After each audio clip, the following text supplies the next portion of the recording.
70 फिल्मों में से मेरी ये पहली पिक्चर है। जब मैं लिखता था तो जिस कार्यालय में, जिस दफ्तर में मैं फिल्म लिख रहा था, मेरा ऑफिस, मैं अपने जूते बाहर छोड़ के आता था।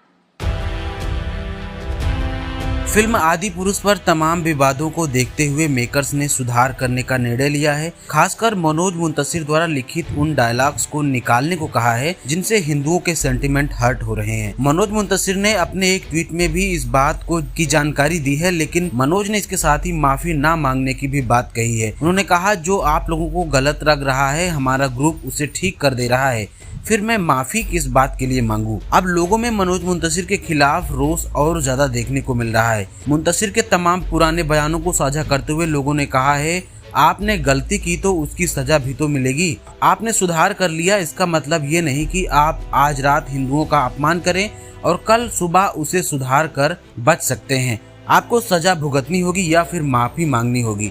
मनोज मुंतशिर के दोगलेपन के तमाम उदाहरण लोगों ने सोशल मीडिया पर शेयर किए हैं।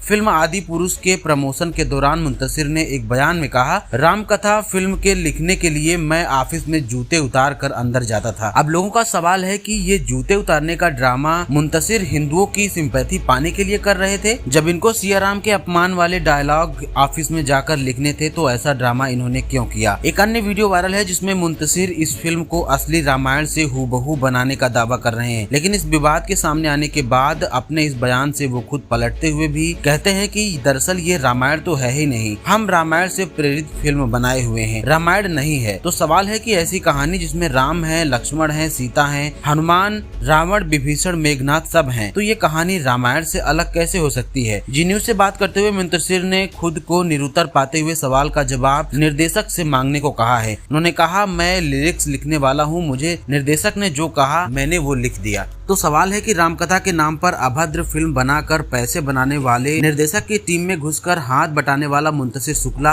क्या भगवान के अपमान की लाइनें लिखता रहा? क्या पैसों के लिए उसका सनातन वाला हिंदुत्व तो नहीं जागा? एक अन्य बयान में मुंतशिर ने कहा था कि जैसे रामायण हमने बनाई वैसी ही भाषा में दादियां नानियां हमें राम की कहानी सुनाया करती थी। तो सवाल है कि मनोज मुंतशिर के दादी नानी के अलावा कौन है वो दादी नानी जो राम की कहानी रे बे साले और कुत्ते जैसी भाषा में सुनाया करती थी। एक अन्य बयान में मुंतशिर ने कहा, आज का यूथ इसी भाषा में फिल्म से कनेक्ट हो पाता है, इसीलिए हमने ऐसा किया। तो इस पर सवाल है कि क्या तुम भूल गए कि तुम राम की कथा लिख रहे हो, किसी गली नुक्कड़ की प्रेम या प्रतिकार की कथा नहीं। कम से कम तुम्हें सिया राम की मर्यादा, बजरंगबली के ज्ञान और राम कथा की सम्मानित भाषा का ख्याल तो रखना ही चाहिए था।